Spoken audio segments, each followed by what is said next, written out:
Pablo tenía un tremendo amor para la iglesia y era un gran misionero, fundador de iglesias. Y él pasó 2 años en Éfeso preparando la iglesia allá y escribió esta carta no solamente para la iglesia en Éfeso, sino para las iglesias en la zona, animándoles de poner fuerte.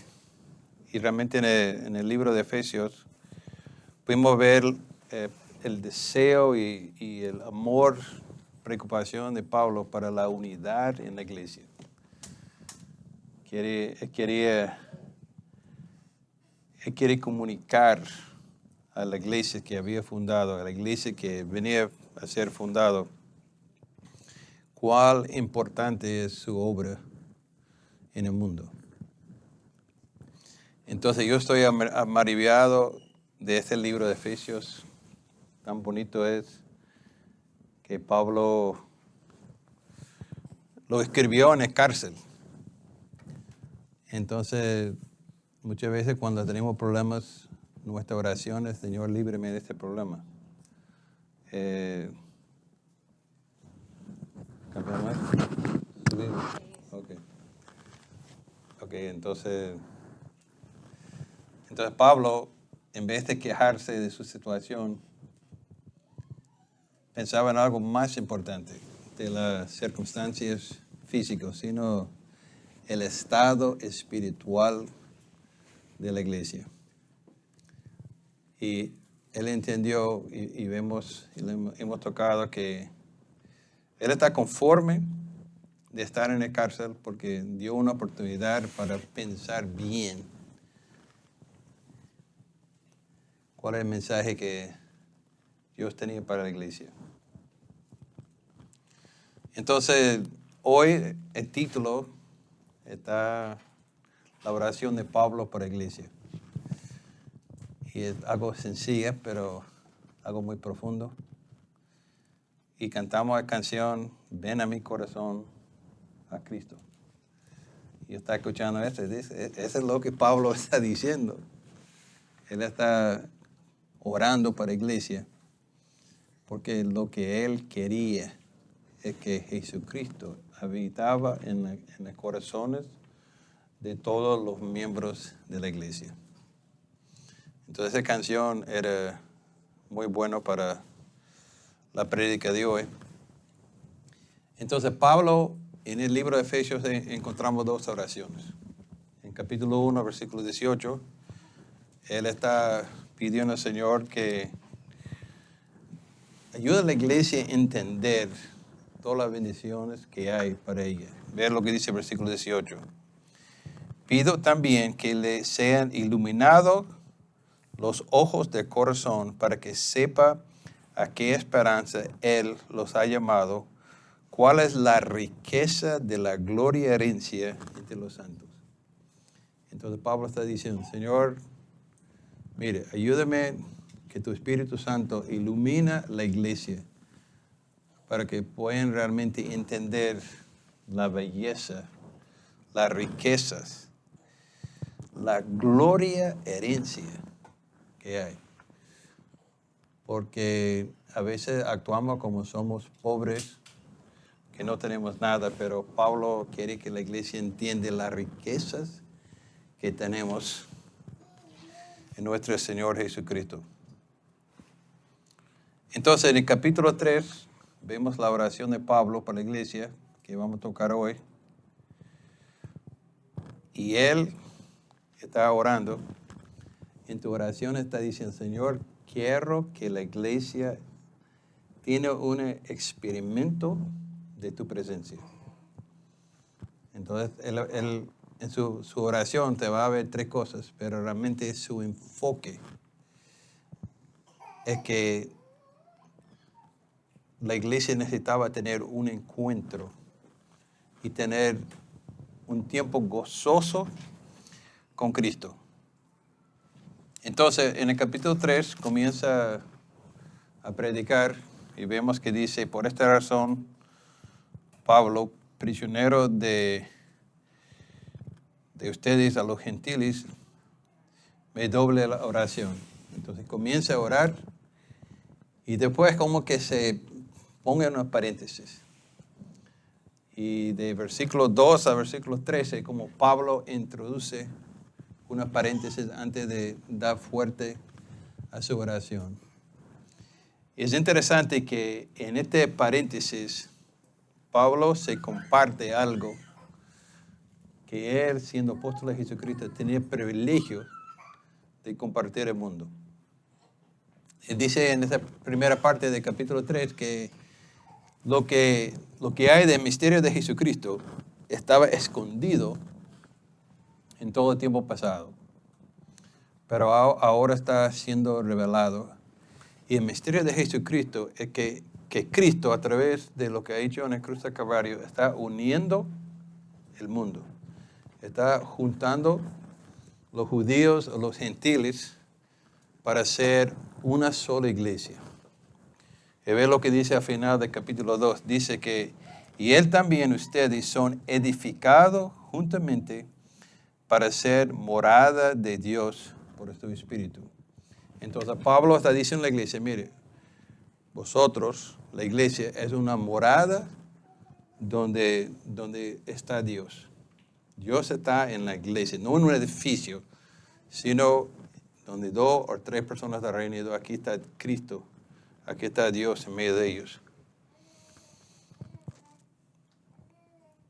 Entonces, Pablo va a orar y su oración se va a hacer, Señor, ayúdame a ayudar a la iglesia a entender qué papel tiene la iglesia.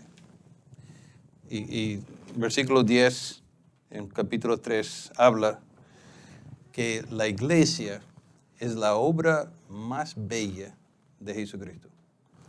Entonces en la iglesia dice que a fin de que toda la sabiduría de Dios en toda su diversidad se da a conocer ahora por medio de la iglesia. Entonces Cristo está haciendo algo en la iglesia de hoy que es mucho más significado de la creación del mundo, de todo el universo. Y es algo tan especial que costó el Padre la vida de su Hijo para crear eso. Pero Pablo está tratando de ayudar a la iglesia a entender, mire, vosotros como iglesia, esta morada de Dios, es la obra más bella que refleja la sabiduría máxima de Dios. Tiene un trabajo tremendo que Dios había sacado entre los muertos, entre los pecadores, ha traído a la iglesia para hacer algo especial con nosotros. Entonces Pablo está diciendo, quiero orar para que realmente puedan entender lo que Dios quiere hacer para la iglesia. Entonces, llegamos al versículo 14, que Pablo de nuevo dice, por esa razón me arrodilla delante del Padre, de quien recibe nombre de todas las familias en el cielo y en la tierra. Podemos ver en este versículo de 14 a 21, podemos ver la Trinidad. Pero Pablo en humillación está poniendo de rodillas, clamando a Dios. Es algo muy importante. Y yo pongo delante de ti, Padre. Es interesante que use la palabra Padre. No tengo mi Padre conmigo, está en el cielo. Pero era una bendición estar con mi Padre. Mi Padre estaba preocupado por mí. Y Pablo sabía que tenía un Padre especial. Un Padre capaz de hacer todo. Es interesante que dice aquí, de quien recibe nombre toda familia en el cielo y en la tierra.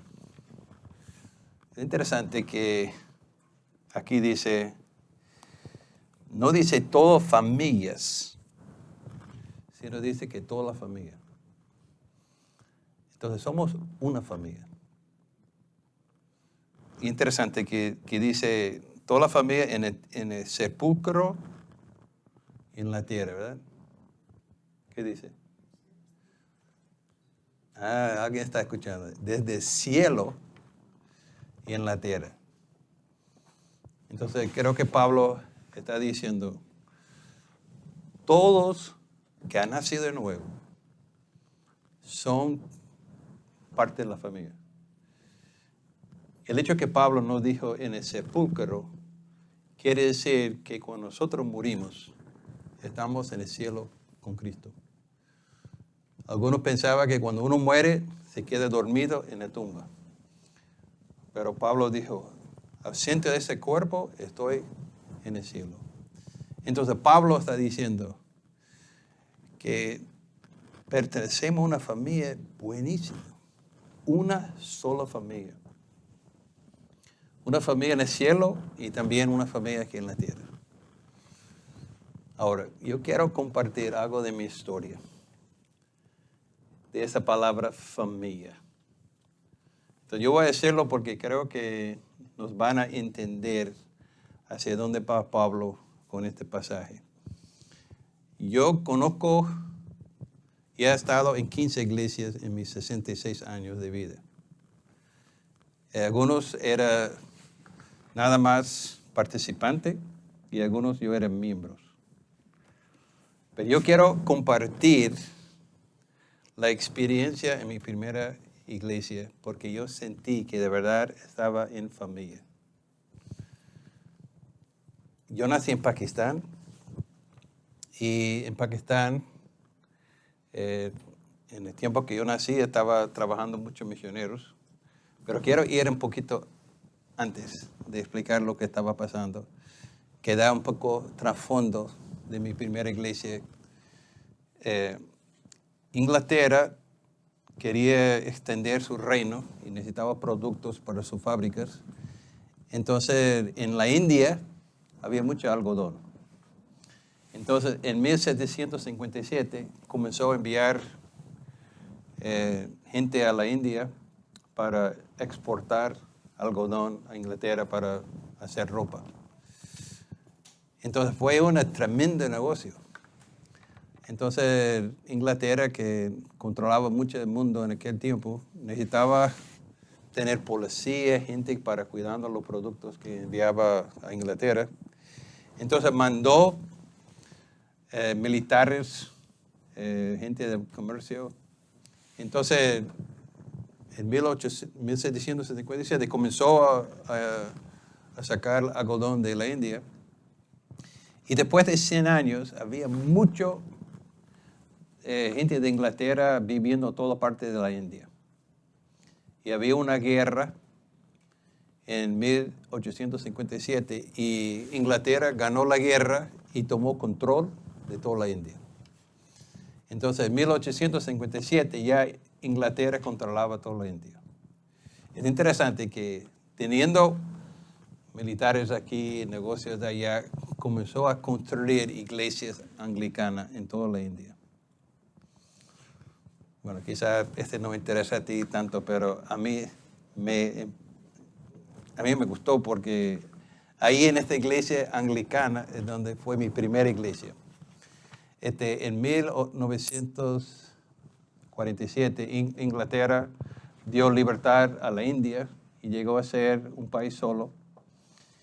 Y se dividió en la India y Pakistán.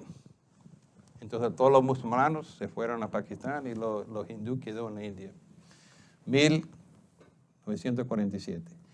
Y aquí en este temporada, muchos norteamericanos, muchos estaban terminando la Segunda Guerra Mundial y querían ir a la India, a la Pakistán, para trabajar como misioneros. En 1793 llegó a William Carey a la India para comenzar y él aprovechó que estaba mucho de Inglaterra allá y montó su escuela. Pero en 1947 se fue a la Inglaterra y toda esta iglesia quedó vacía. Pero los misioneros vieron una oportunidad de ir a trabajar en Pakistán.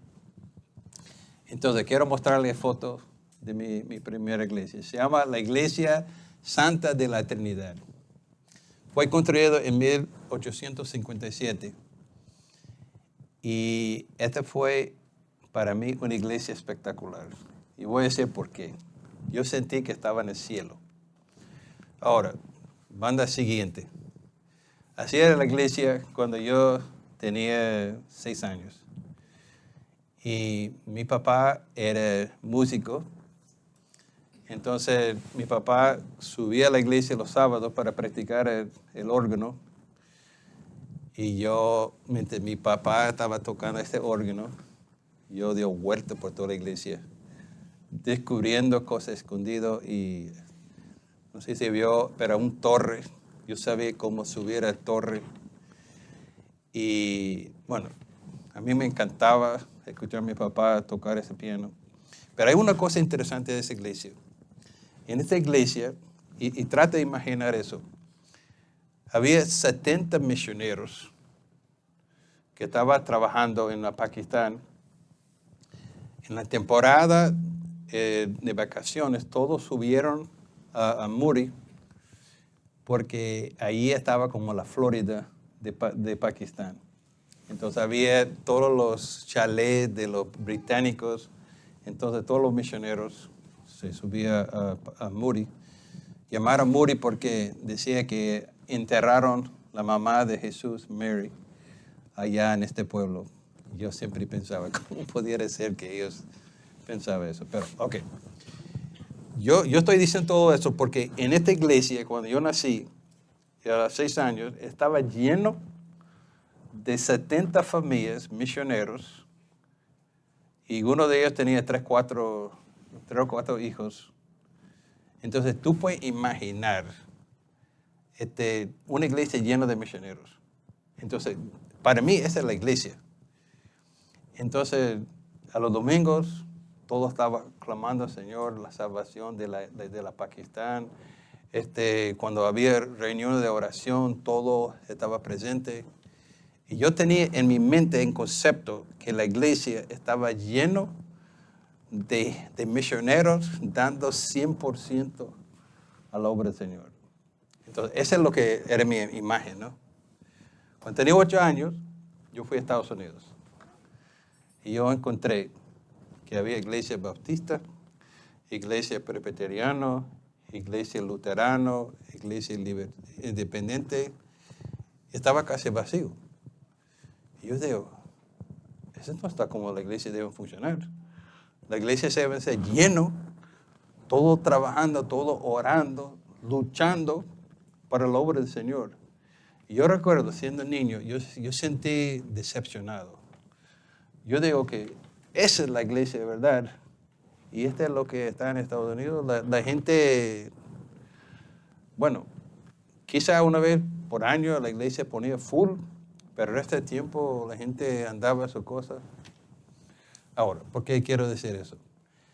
En esta iglesia, todas las familias nosotros llamamos tíos. Entonces tenía tío Eddie, tío Alex, tía Sharon, tía Andrea, y toda la familia. Y llamamos a todos tío, tía. Entonces para mí, yo digo, esa es como debe ser la familia. Estamos unidos. Y la cosa interesante en Pakistán, la obra era tan duro. Y era tan duro para convertir a los musulmanes a cristianismo. Los misioneros tenían actitud, miren, vamos a dejar a un lado el título de bautista, vamos a poner a un lado el título de presbiteriano, vamos a poner a un lado esto. Mire, es tan difícil, vamos a poner nuestro esfuerzo juntos para alcanzar a musulmanes para Cristo. Y yo recuerdo que en el culto de oración estaban los misioneros clamando al Señor, Señor, ayúdanos, danos el amor, ayúdanos el sacrificio. Y yo vi todos esos tíos y tías que habían salido de Estados Unidos buscando su apoyo para trabajar en la obra del Señor. Ahora, ese fue para mí una familia. Y cuando Pablo está diciendo aquí en el versículo 15, de que nombra toda la familia en la tierra y en la cielo, así yo sentí como un niño ese cariño, ese amor, ese trabajo junto con toda la iglesia. Entonces, eso es lo que yo creo que necesitamos para la iglesia.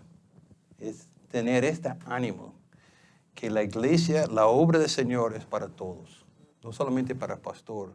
Y yo sentí y tenía el privilegio de ser parte de esa iglesia, que todos estaban trabajando para la obra del Señor. Todos estaban orando, todos habían hecho un sacrificio. Yo recuerdo que, bueno, otro día te cuento más. Pero nosotros, ahí es donde yo me crié mis primeros años y fue una bendición. Pero regresando a la prédica. Entonces Pablo está orando por la familia, la iglesia. Entonces en su mente, la iglesia debe ser una familia. Y ha dicho en capítulo 2 que ha unido a los judíos y los gentiles. Entonces, todos, de todos países, nosotros tenemos que llegar a ser uno en Cristo. Entonces, yo quiero compartir las tres cosas de su oración, pero mire lo que dice el capítulo 4, versículo 1. Y dice, por eso yo, que soy preso por la causa de Cristo, les ruego que viven de una manera digna para ser digna del llamamiento que ha recibido. Entonces, Pablo va a orar y su propósito de esa oración que va a orar por la iglesia es que él ruego que vivimos de una manera digna del llamamiento que hemos recibido. Nosotros hemos sido llamados, los que han sido en Cristo, tenemos una bendición de haber sido llamados por Cristo. Ahora, entonces, quiero compartir tres cosas que vemos aquí en la oración de Pablo, en este versículo 16 en adelante. Entonces, primeramente, vemos la oración de empoderamiento. La oración de empoderamiento. Dice que les pido que, por medio del Espíritu y con el poder que posee de su gloria y riqueza, que los fortalezca a ustedes en un íntimo de su ser, para que por fe Cristo habite en tu corazón. Entonces aquí tenemos tres palabras que se conectan a estas tres oraciones, pero la primera parte de su oración, en versículo 16 y 17, es para empoderamiento. Entonces aquí vemos que Pablo está nombrando al Padre, el Hijo, Espíritu Santo, pero está diciendo que Espíritu por su poder lo fortaleza a ustedes en lo íntimo de su ser. Entonces Pablo no está orando por los pastores, no está hablando por los ancianos ni los diáconos, él está orando por toda la iglesia. Entonces lo que él está pidiendo por la iglesia no es para un grupo especial, sino está pidiendo poder para toda la iglesia. Y es interesante que dice aquí, le pido que por medio del Espíritu, con el poder de su gloria que se fortalece a ustedes, para que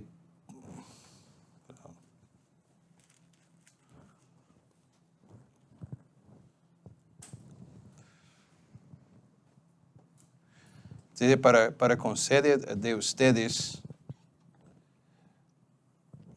el poder que posees de la gloria y riquezas. Entonces Pablo está diciendo en esto, es que está pidiendo que regala a la iglesia esta bendición. No es algo que tenemos que trabajar para ganar, no es algo que tenemos que ganar mérito, pero Pablo está diciendo, Señor, da a su iglesia, concede a su iglesia esta bendición, de fortalece con su espíritu en el interior y que Cristo habita en su corazón. en 1987, no, en 1981, comencé a habitar con Sharon en un apartamento, después que casamos. Pero ella llegó a mi apartamento y nosotros comenzamos a vivir juntos. Y comenzamos 40 y pico años juntos. Pero ella llegó a vivir conmigo. Entonces ha cambiado mi vida, ¿no? Yo recuerdo que cuando ella casamos, gané una cámara, había un equipo de sonido, era muy bonito. Pero no está pensando en la cosa material, sino en la amistad, esta comunión que tenía con Sharon. Entonces ella comenzó a vivir conmigo.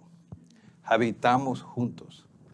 Entonces lo que está diciendo Pablo aquí es que él quiere que Cristo habita en nuestro corazón. Como Sharon llegó a vivir conmigo, quiere que Cristo llegue a vivir en nuestro corazón.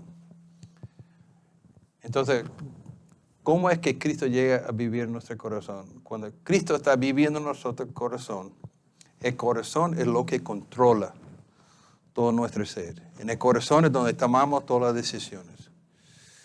Y lo que Pablo está orando, está diciendo, mira iglesia, tiene que dar el timón de su vida a Jesucristo. Deje que llegue a vivir y comienza a manejar tu vida. ¿Sabe qué es un timón de un barco, no? El timón es lo que maneja el capitán. Entonces, a invitar a Jesucristo es un poder tremendo. Llegar a nuestra vida a ser capitán del barco. Entonces, Pablo está diciendo que es algo que hacemos por la fe. Dice, para que por fe Cristo habita en tu corazón. Entonces, hermano, la fe viene para oír y oír la palabra de Dios. Entonces Pablo está consciente de la importancia como cristianos que esta fe se pueden fortalecer leyendo la palabra de Dios. Fe viene por la palabra y la palabra viene por oír. Entonces, 2 Corintios 5:17 dice, si alguno está en Cristo, nueva escritura es. Las cosas viejas pasaron. Ya yo no manejo ese barco, sino Cristo vive en mí. Como dice Gálatas 2:20. Con Cristo estoy juntamente crucificado y ya no vivo yo. Ya tiene el timón de mi vida. Entonces, el lugar donde toma todas decisiones, ya Cristo está en el lugar de ser capitán. Ahora, pregunto, las decisiones que hemos tomado esta semana, preguntamos a Cristo. Tú puedes imaginar, bueno, esta semana ha decidido de ir a un lugar. ¿Voy al culto de oración o no? ¿Voy a la iglesia o no? Entonces, muchas veces cuando pensamos, hacemos todas las decisiones de nuestra propia cuenta, ¿no? ¿Qué me conviene más a mí? ¿Qué me agrede más a mí? Pero realmente lo que Pablo está diciendo, está orando, es que si Cristo está en nuestro corazón, si está habitando, todas las decisiones que vamos a tomar, tomamos junto con Cristo. Cuando me casé con Sharon, no podía seguir tomando mis decisiones propias, ¿no? Necesitamos sentar los dos y tomar decisiones. Y lo bonito es que cuando un matrimonio habla entre ellos mismos, pero también Cristo es parte de la conversación. Entonces Pablo está orando por la iglesia, primeramente que por la fe Cristo pudiera quedar fuertemente en su corazón, un lugar donde todas las decisiones, y dice aquí, conforme a sus riquezas en la gloria, son fortalecidos en lo íntimo de tu ser, para que Cristo habite en tu corazón. Entonces, esa es la primera parte, está orando por ese poder. Y Pablo está diciendo, si la iglesia puede llegar al momento en que Cristo realmente está viviendo en nuestro corazón, vamos a experimentar un poder impresionante para hacer lo que nos toca hacer como iglesia. Cristo nos ha invitado a ser parte de su templo, y no solamente has invitado, pero nos ha dado poder. Nosotros somos la morada de Dios. La iglesia es la morada. Entonces, es su primera oración, pero la segunda oración es la oración por la habilitación, o podemos decir la habilidad de hacerlo. Entonces, es una cosa de entender, bueno, necesito Cristo en mi corazón. Ok, es una verdad. Ahora, ¿cómo voy a poner eso en la práctica en mi vida? Muchas veces sabemos cuál es la verdad, pero nos cuesta poner en práctica, ¿no? Entonces dice aquí, también ruego que has regado y cimentado en amor. Ustedes sean capaces de comprender con todos santos cuál es la anchura, la longitud, la altura y la profundidad, y conocer el amor de Cristo que sobrepasa todo entendimiento. Entonces Pablo está diciendo, realmente lo que necesita para ser capacitado, tiene que entender qué es amor de Cristo. Tenemos que entender realmente qué es este amor. Es interesante que dice que sepan capaces de comprender con todos los pastores. ¿La dice? No, con todos los santos. Entonces Pablo está orando por toda la iglesia. Entonces él quiere que toda la iglesia esté unido y claro en ese punto. Que realmente es amor de Cristo. Entonces cuando dice arraigado, está hablando de un árbol, ¿no? Que tiene raíces profundas al lado de un río, ¿no? Entonces él está diciendo, ese trabajo que tenemos adelante no es algo fácil. Necesitamos fuerza, necesitamos ser como un árbol bien regado en amor de Cristo. Y no solamente como un árbol bien raíces, pero dice bien cementado. Necesitamos un firmamento bien firme. Entonces la palabra de Dios es la firmeza. Jesucristo es la roca. Entonces Pablo está diciendo, mire, es importante que este amor está bien regado, es bien profundo, y que está diciendo, Señor, pido que la iglesia pueda ser capaz de entender. Porque es difícil. Y muchas veces tenemos corre y ni pasamos para pensar. Pero Pablo, entiendo la importancia de eso, está diciendo, Señor, ayúdales a entender realmente tan grande es este amor de Dios. Ahora, dice que la anchura, ¿no? Primeramente, la anchura del amor de Dios. Entonces, Jesucristo tomó gente que son dos extremos, los judíos y los gentiles, de tanto extremo y lo juntaron, ¿no? Pueden tomar gente de toda clase de mundo, tan diferente, tan extraño, pero el amor de Cristo pueden tomar dos personas y juntarlos para estar uno en Cristo. Eso es lo que hace el amor de Dios. Pero también habla de la longitud. Es hablar de tiempo, ¿no? Y dice en capítulo 1, versículo 4, que Dios nos escogió antes de la fundación del mundo. La iglesia, nosotros, ¿no? Estábamos en la mente de Dios antes de la fundación del mundo. Es muy lejos, ¿no? Y dice que no solamente nos conoció en esta parte, pero va a estar con nosotros por toda la eternidad. Entonces, el amor de Cristo para nosotros es grandísimo. Antes de creación del mundo, Él tenía amor para la iglesia. Conoció su iglesia. profundamente. Pero también habla en versículo de la altura de amor de Cristo. Que dice versículo 6 de capítulo 2, dice que, y en unión con Cristo Jesús, Dios nos resucitó y nos hizo sentar en las regiones celestiales. Voy a imaginar eso, el amor de Cristo nos levanta de estar en la presencia de Dios. Esa es nuestra ciudadanía en el cielo. Y también habla de la profundidad. De la profundidad que dice Efesios 2:1, estaban muertos en nuestros pecados, delitos. Estamos perdidos completamente. Estaba sin esperanza, fracasado, en lo abismo más bajo, sin habilidad de hacer nada. Y mire, ¿qué hizo Cristo? Nos levantó entre los muertos.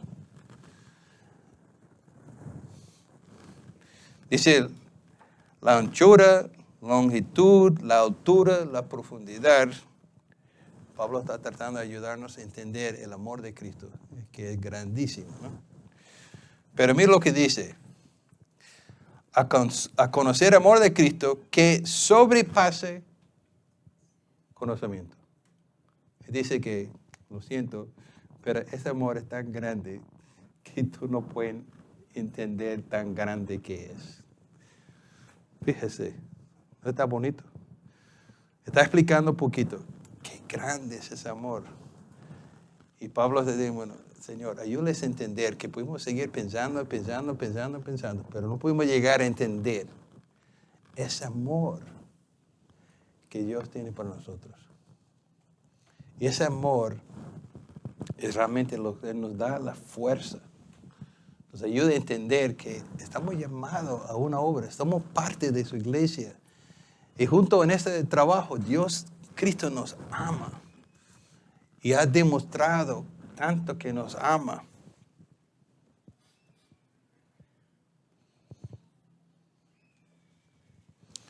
Los hombres no pueden entender entre sí, excepto en la medida en que tengan los elementos radicales de una misma experiencia. Pablo quiere que la iglesia experimente ese amor. Ahora, los que tienen padres entienden que cuando el niño está pequeño, decimos, no toca, caliente. ¿Y qué pasa con el niño? Lo toca. ¿Viste? Yo dije que no tocas, es caliente. Pero el niño se toca y el niño entiende, el caliente significa caliente. Entonces cuando el niño experimenta, entonces ya sepa qué significa caliente. Entonces así Pablo está orando, Señor, ayúdales a experimentar ese amor. Porque hermanos, si nosotros no experimentamos ese amor de Cristo, no tenemos más que decir al mundo. Si no entendemos tanto que Cristo nos ama, ¿qué vamos a testificar?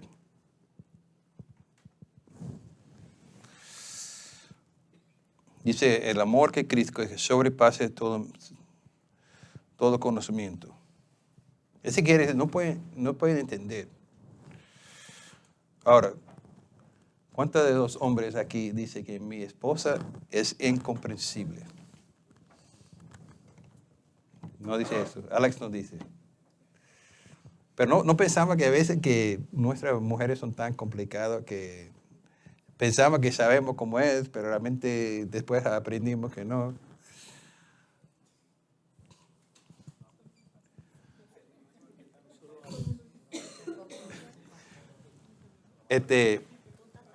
Pablo está diciendo que la grandeza de Cristo es tan grande que ni se pueden imaginar tan grande que es. Como nosotros no podemos conocer completamente. Ojalá que yo pudiera entender Sharon bien, para que yo pudiera hacer todas las cosas bien. Pero yo no he ganado a este punto todavía. Entonces, Cristo es tan grande que nosotros ni por la eternidad podemos entender y comprender tan grande que es. Entonces, Pablo está orando para que Cristo viva en nuestro corazón. Podemos entender este amor. Podemos experimentar este amor, ¿no? El teólogo Charles Hodge dice que Dios debe amar a los buenos y a los justos, a los puros, a los piadosos, es lo que podemos entender. Pero es infamante santo, ama a un impío y de un hijo para su redención. Es las maravillas de todas las maravillas. En este consiste amor, no que nosotros habíamos amado a Dios, sino que Él nos amó, envió a su Hijo en proposición para nuestros pecados. Nosotros no estábamos amando a Dios, nosotros estábamos rebeldes. Pero siendo rebelde, es que nos acercó y nos animó. Ahora, en la tercera motivo de oración es la oración para enriquecimiento, versículo 19. Es como una meta de la oración. Entonces, versículo 19 dice, a fin de que conozcan ese amor que sobrepase nuestro conocimiento, para que seamos llenos de la plenitud de Dios. Ahora, yo pregunto, ¿es posible tomar toda la agua de océano y ponerlo en una taza de té? Imposible, ¿no? Es imposible. Entonces, de entender el amor de Cristo es tan grande, es tan imposible que es como que llenamos esa taza y todavía hay bastante más para llenarlos. Entonces, nosotros no somos capaces de captar tantas cosas que Dios tiene para nosotros. No somos capaces de recibir todo lo que quiere hacer por nosotros. Entonces, Pablo está orando que abre nuestros ojos para podamos ver realmente todo lo que hay delante de nosotros que Dios quiere hacer por nosotros. Dice que para que sean llenos hasta la medida de toda la plenitud de Dios. ¿Es posible tener la plenitud de Dios en nuestra vida? No, no es posible. Dios es tan grande, yo soy limitado. Pero eso es lo que está Pablo diciendo. Señor, tú eres tan grande, tú eres tan maravilloso, que tú puedes hacer cosas maravillosas, ¿no? Y fíjese lo que dice el versículo 21-22.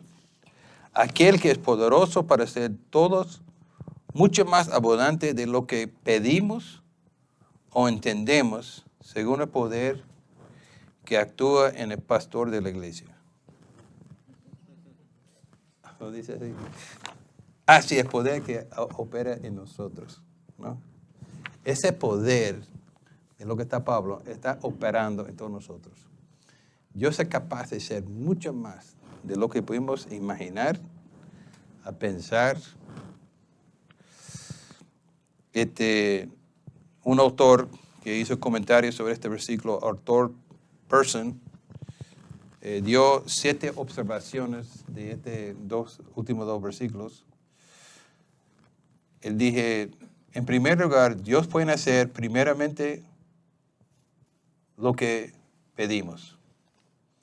Segundo, es capaz de hacer más de lo que pedimos. Tercero, es capaz de hacer lo que pensamos. 4, es capaz de hacer más de lo que pensamos. Quinto, es capaz de ser encima de todo lo que podemos pensar y pedir. Sexto, es capaz de hacer mucho más de lo que pedimos o pensamos. Y séptimo, es capaz de hacer mucho más de lo que podríamos pedir o pensar. ¿Qué más necesitamos? Lo que leyó Angelo esta mañana, o esta tarde, que la reina de Sabá llegó a Jerusalén, ¿no? Vio las maravillas de Salomón. Y dice la palabra de Dios que todo lo que ella quería, Salomón lo dio. Pero nosotros tenemos uno mucho más grande de Salomón.